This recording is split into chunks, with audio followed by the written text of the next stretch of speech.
dans notre auberge à l'entrée du parc national de Taroko. Voilà, alors Taroko, oui, le nom fait un peu japonais, mais en fait c'est simplement une déformation du nom Truco, qui est le nom d'une tribu aborigène qui vit dans la région.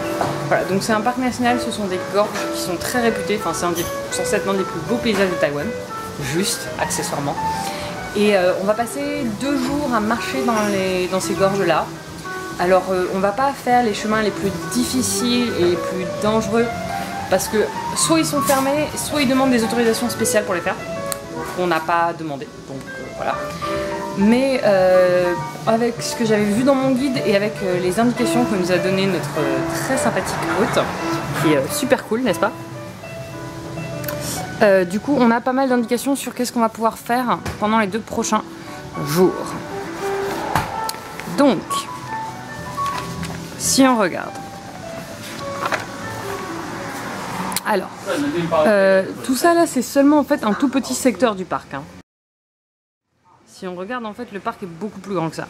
C'est juste le secteur en fait qui est servi par les bus publics, ce qui est utile pour nous pour pouvoir rentrer, etc. après. Donc, nous, on est ici. Pour ce matin, enfin pour aujourd'hui, du coup, on va faire ce chemin de randonnée là, le Shakadang Trail. On va redescendre et on va faire le Changshun Shrine, donc le temple. Et on va rentrer. Donc ça va être un truc entièrement à pied. Ça va nous prendre un peu de temps, disons qu'on va avoir de quoi s'occuper après depuis jusqu'au coucher du soleil. Mais ça va pas normalement c'est pas non plus la plus grande difficulté du monde. Et demain, normalement, on prendra le bus donc d'ici jusqu'à Swallow Grotto, donc un circuit de grottes, etc. Puis on prendra le bus encore public jusqu'à Tianxiang, qui est donc un petit patelin, etc. Et de là, on ira voir des grottes normalement, enfin des sortes de réseaux de grottes avec chauves-souris et compagnie, pour voir des chutes d'eau. Et si on a le temps, on ira voir des sources d'eau chaude. Voilà, donc pas mal de choses à faire pour les 2 prochains jours. En fait, on va être pas mal dépendant des horaires des bus pour rentrer et pour être sûr d'être toujours en fait quelque part dans un point fixe à la tombée de la nuit. C'est-à-dire que j'ai ma lampe torche évidemment, mais si on pouvait éviter de rentrer après la tombée de la nuit, ça serait mieux. Voilà, voilà, donc ça va être le programme. Là, on fait une pause.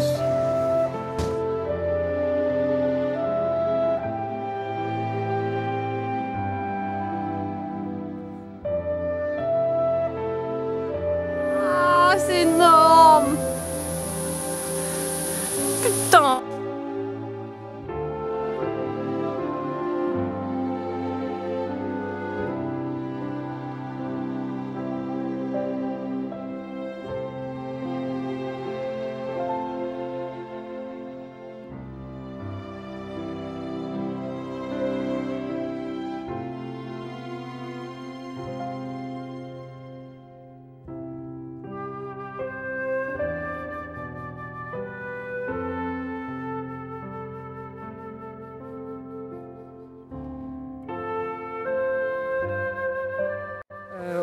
On a vu des chutes de pierre tomber plus tôt aujourd'hui et effectivement c'est très impressionnant et ça a l'air vraiment dangereux.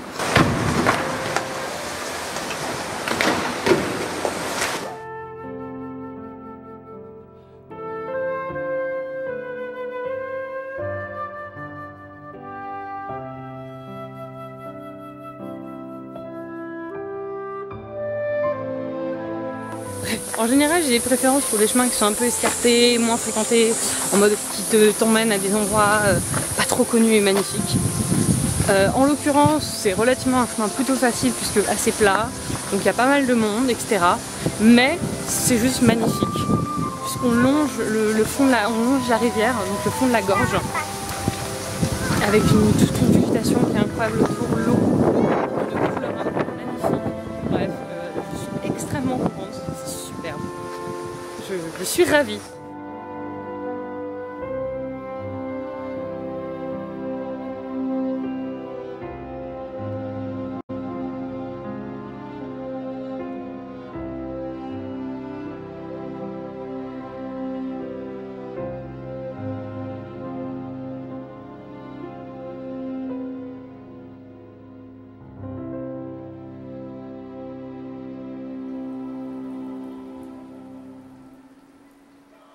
Est-ce qu'on avait déjà mentionné que Shanting a le vertige?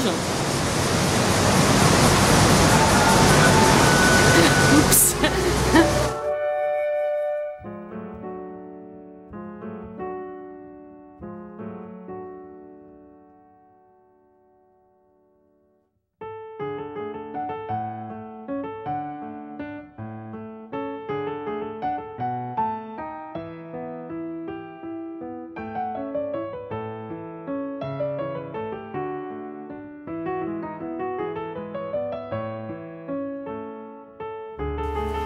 Et donc voilà notre chambre toute mignonne dans l'hôtel où on est. Les propriétaires sont adorables.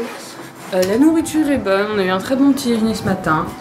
Bref, on est toutes les deux très contentes de cet hôtel. Juste à côté de l'arrêt de bus pour les gorges. Voilà. Là on va aller choper le bus pour s'avancer un peu sur notre chemin et aller directement au spot intéressant. Et on repassera ce soir récupérer nos bagages. Voilà voilà.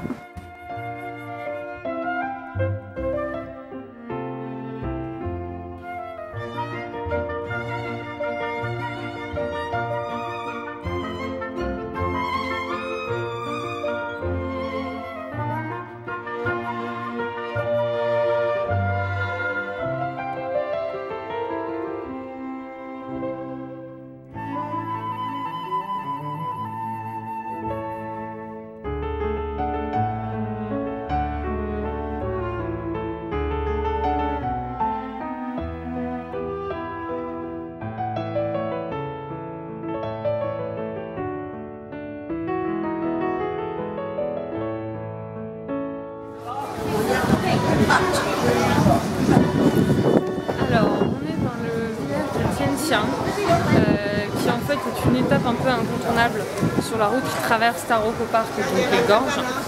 Et ce qui est amusant, c'est qu'ils expliquaient dans un panneau que c'était vraiment un petit village établi par la minorité Foucault, qui est devenu plus important sous l'occupation japonaise et qui en fait a vraiment pris son importance lors de la construction de cette fameuse route qui traverse toutes les gorges.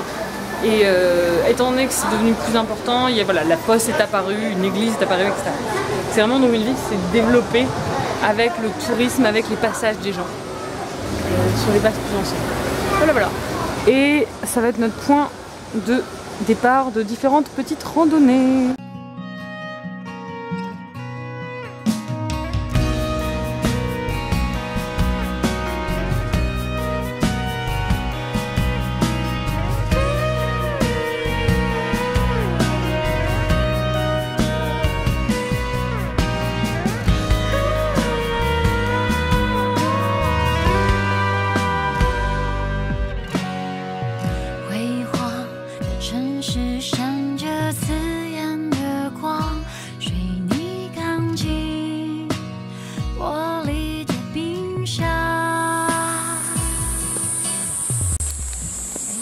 Je suis tristesse. On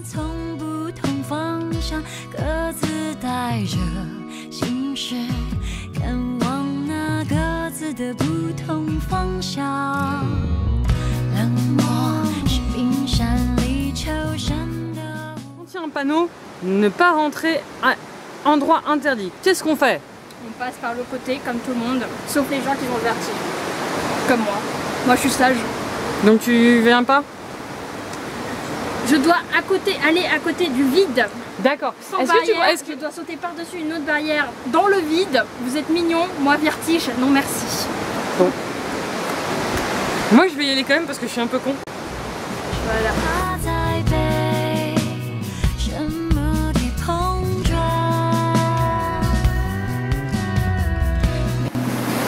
Ah, elle est chaude.